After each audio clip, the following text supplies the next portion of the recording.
Hi, welcome to the Raisina Ideas Pod, Dr. Szu. My name is Rajagopalan, and I'm truly delighted to have Dr. Szu with us this morning to discuss one of the hottest topics, chips war, and what do we do about it. Dr. Szu-Chien is board member of the Institute of National Defense and Security Research, Taiwan. Welcome, and I want to start with one of the broad questions. Why has semiconductors become such a hot topic in terms of both geopolitical and geoeconomic from that angle? Do you think there is a chip war going on? And what role do you perceive Taiwan to play in this particular chip war that we are seeing already playing out? Yeah, thank you. First of all, regarding this term chip war, of course, there's a book coming. But I would say there are two levels of this issue.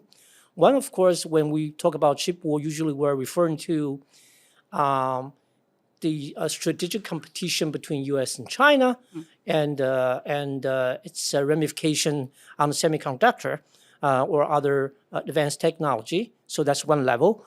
But on the other level, let's not forget there is always commercial competition between companies and between countries. And these two levels coexist and interact with each other. So that's a big background. Why do we have a chip war? When we talk about chip war, I think we're referring to two things. First of all, there are new sanction measures imposed by U.S. government on China's semiconductor. Namely, there are the following things. First of all, the banning on the advanced computing chips exported to China. And second, the electronic design automation chips, the EDA chips, that is the instrument for chip manufacturing, more advanced than 3 nanometers. The third, the U.S. talents cannot work in China. And the fourth, the equipment for manufacturing chips more advanced than 14 nanometers. These are the sanction measures. So this is one part.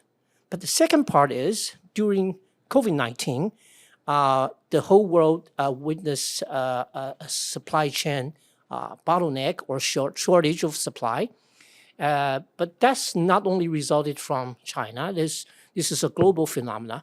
So there is this need for U.S. to draw back, some of the manufacturing to U.S. soil. And so we add these two things together, and we have what we call chip war. That's a result of two things. First of all, the awareness that the global supply chain is very vulnerable. So we have to increase the resilience. The second, most importantly, is the geopolitical competition or let's say big power rivalry between U.S. and China. So that's the reason. As for Taiwan, even before we have this, Taiwan has been the center of semiconductor manufacturing, especially the advanced ones. Taiwan provides more than 90% of the advanced chips and 60% of the regular chip manufacturing. So it is very important globally. And we shall keep doing that, maintain that position, meaning two things. First of all, being resilient and adaptive to the chip war. And second, maintain our advantage in the business competition. Terrific. And I'm going to come back to you on the U.S. export control measures. But I have another broad question. How do you see the landscape of the semiconductor industry if you were to look at it in a 30-year time frame? But even maybe you can start with a 5 to 10-year time frame. How does that semiconductor industry landscape look like? Who do you think are going to be the major players in this regard? What is likely to be the broad trends in terms of cooperation, partnerships, and, of course, conflict? Well, despite the fact that we have a competition and a chip war, the demand for chips actually is increasing and we don't see the limits. Right now, we are stepping into, in terms of technology, a new age. That is the more application of AI and 5G. If you put these two things together, the impact will penetrate almost every dimension of our life. For example, transportation and education, medical services, agriculture, or government. On every aspect, the application of AI and 5G has just started. So we don't see limits in developments in all dimensions, and therefore we see great future for advanced chip manufacturing. And whether who will be the major players? The semiconductor has never been dominated by one or two country or one or two companies. It's always a pluralistic ecosystem, locally and globally. We think it will still be the same way. For example, U.S. and Europe will always will still drive and lead the technological innovation. And Asian countries will still play critical roles in supply chain and in manufacturing. European countries and the Japanese companies, they are providing critical equipments, and there are other countries provide the materials. So this is always a multinational collaboration. We think will be still this way. So the best thing we should do at every country is to find a niche for itself and to develop strategy accordingly. So it is still a U.S. and U.S. allied sort of an effort, and mainly in that scene, where do you see China coming up in the coming years? Because obviously they have been putting a lot of money to strengthen their semiconductor base within the country. And they must have expected the US to come up with these kind of tough measures on them. So they must have been preparing for this eventuality in a sense. So where do you think China is going to go in the maybe 5 to 10 years? Where do you see them in terms of the semiconductor manufacturing abilities? Yes. I mentioned about the contents of sanction measures imposed on China. These are focusing on advanced manufacturing, advanced chips, not the mature manufacturing chips or regular ones. China is still important in those mature nodes and manufacturing. China has been developing semiconductor industry for 20 years. They have achieved a lot. We should never underestimate their potential and their determination.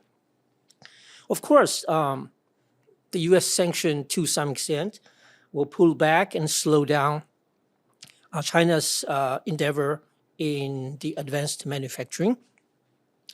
But other than that, I don't think there is a major decoupling yet, not between U.S. and China, nor between China and the rest of the world.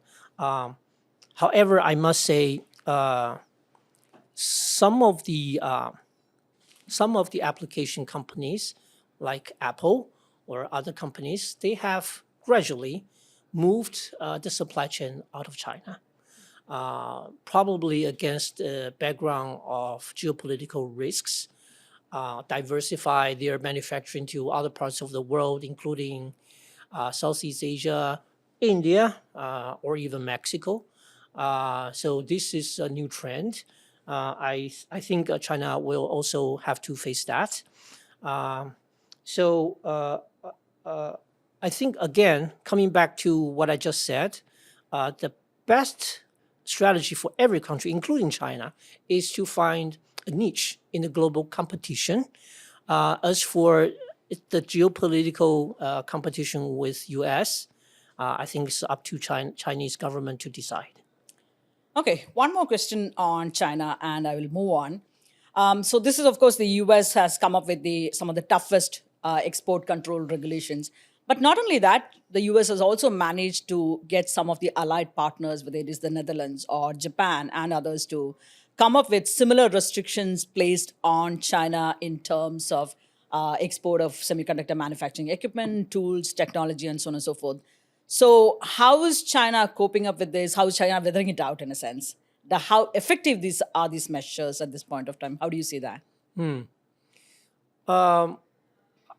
There are two times of trial of Chinese government to invest huge amount of money in developing advanced semiconductor industry, but the second one was held back. Yes, semiconductor is a capital-intensive industry, that's for sure. But again, semiconductor industry, as I said, is a result of international collaboration. It's a globalized industry. We should always keep that in mind. For one country or one company to be able to develop well in the environment of global competition, the country or company needs partners. This is very important. No country can develop on its own. No company can do that either.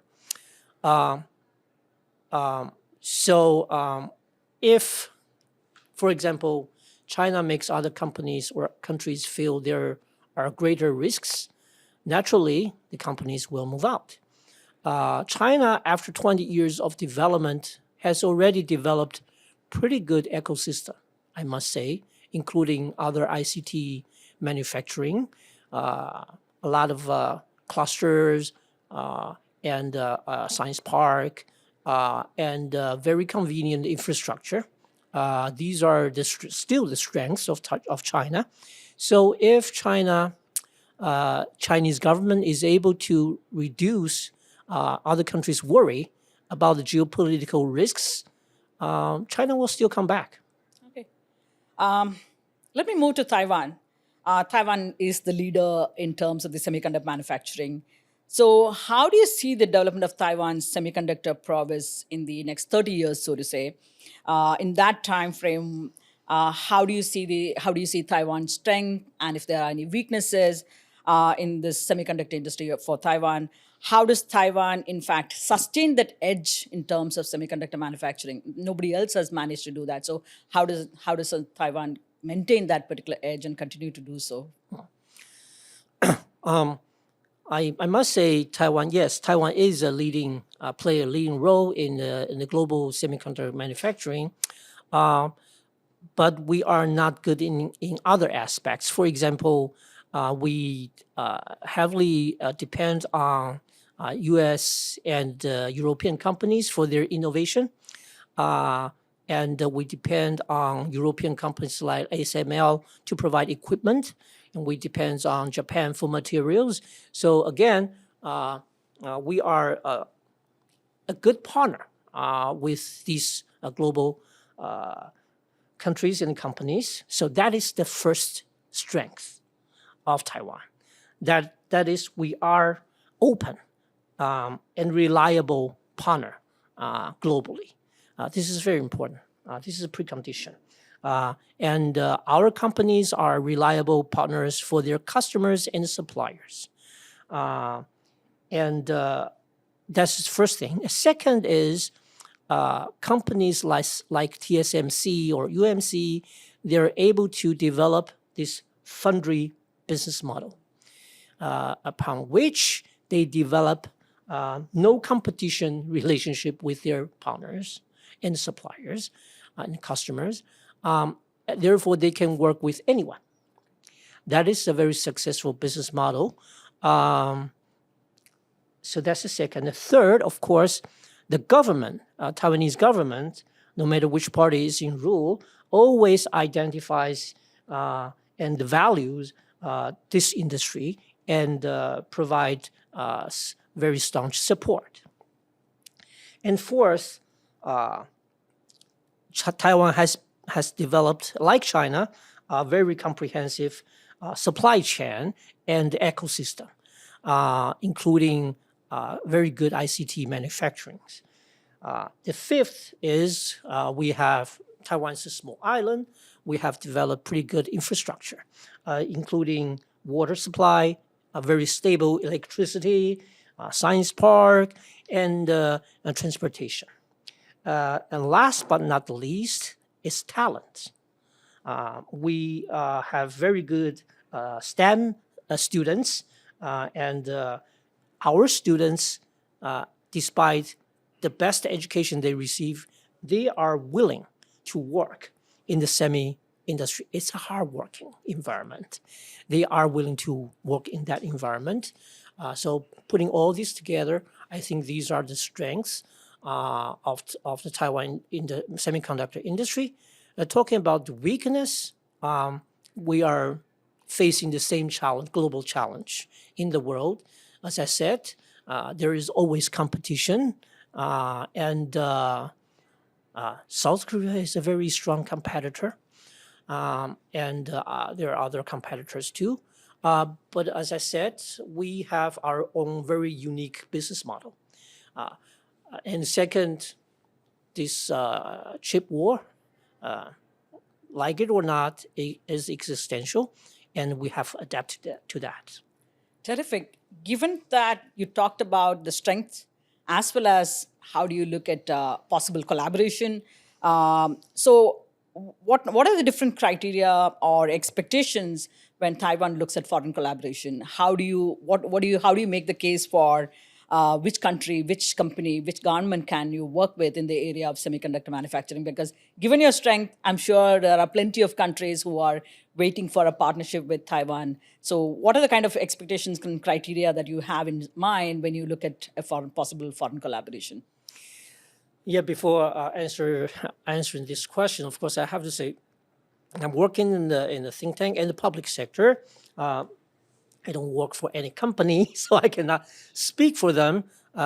These semiconductor companies in Taiwan, they're mainly private, and despite the government may have share in some of them, but not in the dominant role. So all these private companies, they develop their own strategy. But from a government's perspective, you're talking about criteria. Yes, there are some facilitating conditions. These conditions are pretty much the conditions I just mentioned about the strength of Taiwan. For example, first of all, we need that country's government to provide strong and stable support, both in terms of policy and other development of infrastructure. And the second, which is equally, if not more important, is the collaboration of the customers of the semiconductor industry. Semiconductor industry, as I said, does not exist alone. It exists in an ecosystem. The investment of semiconductor industry goes to where the customers need it. This is important. It plays with market-driven. If there's such a strong market need, sometimes the government doesn't have to do anything to attract the investment. This is very, very, very important. And usually companies decide based upon that kind of principle. And the third, of course, infrastructure, and last, talents. So the ecosystem and the business environment and the market-driven forces are, I think, critical. Okay, I think we are almost getting there in terms of the time.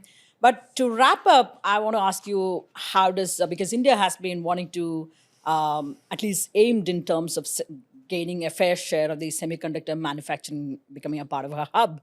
How does that project look like to you? Will Taiwan partner with India? How is already partnering, not partnering? What are what do you think in terms of the India project on semiconductor? Yes. Our government has been in very close contact with the Indian governments.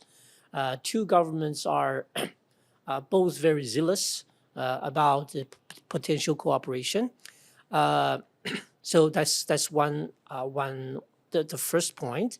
The second is Indian governments and your representative office in Taiwan have been working very hard in approaching Taiwanese companies and inviting these companies to come to India. So far as I understand, just in these 2 days, there is a very important Taiwanese company visiting here. And you have this initiative, I forgot the Pillai. Yes. Inviting global investment, providing different kind of incentive mechanisms. I think one Taiwanese company, Foxconn, has been working with some local partners to compete for, apply for that mechanism, and we don't know the result yet. So yes, Taiwanese government and companies are involved and has the willingness to be collaborative with the Indian partners. Terrific, and thank you so much for explaining the chips war as it is kind of unfolding in a sense, and where U.S. and China are heading, and of course India and Taiwan India and Taiwan can play, what kind of a role in this chips war. Thank you so much for taking your time out this morning to talk to us. Thank you. Really Pleasure appreciate it. so much. Thank you. Thank you.